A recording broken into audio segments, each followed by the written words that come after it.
Welcome to another edition of the most consistent, prolific, and dedicated uploads in YouTube history. This is Sean's View Entertainment right here on YouTube.com. Make sure to like this video and subscribe with a major backstage update as concerns why in the predicament and what the WWE's ultimate plan was behind John Cena versus Cesaro on Raw last night. Now, the reason and strategy behind the Cena-Cesaro match on Raw last night was to get Cesaro over as a legit superstar. The feeling was Cesaro came off looking like $1 million even in defeat.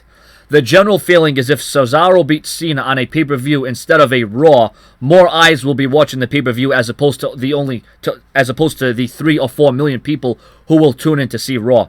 Even with a loss, WWE wanted to go out of the way to make Cesaro look strong in his match with Cena, as they felt they did that. More importantly, WWE's thought process is that no one will even remember who won or lost the match as much as the performance both superstars put on.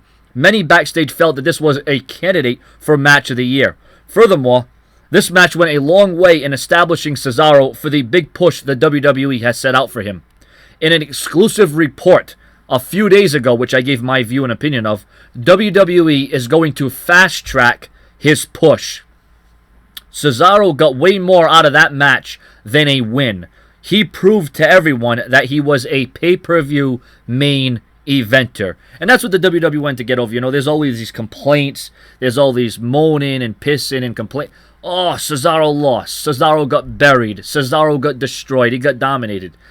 Cesaro did not get buried. This was not a jobber match. If you're telling me that since Cesaro lost, oh, Cena won, even if, you know, here's the thing with John Cena. If John Cena's in a 4 or 5-star classic, it's always going to be the other guy made it good. And it's always going to be, oh, well, you know, it wasn't up to Cena, it was up to the other guy. It takes 2 to get the job done at the end of the day. Give credit where credit is due, by God. John Cena worked his tail off. Antonio Cesaro pushed John Cena to the absolute limit, to the brink he did, okay? I'm not taking anything away from Cesaro. Cesaro, I'm a fan of Cesaro. I'm on the bandwagon, so to speak. I'm riding the coattails.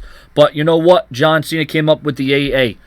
Antonio Cesaro, or Cesaro, has nothing to be ashamed of. Like I said, Cena could be in a 4 or 5-star classic, and if Cena wins, people will say, oh, the match sucked. Just because John Cena wins a great match, people will automatically say, oh, well, it sucks. Or since Cena won, oh, that means that man got buried, or he got jobbed out.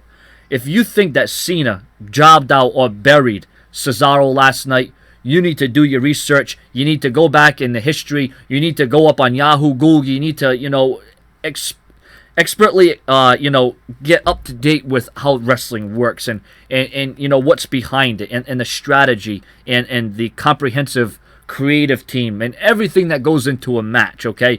If you're going to tell me that Cesaro was buried last night, there's no hope for you as a wrestling fan. There really isn't. Because if you don't see where the WWE was going, if you don't see what the accomplishment was behind that, if you don't see the vision that the WWE had behind this match, you should probably stop watching the WWE right now. Subscribe.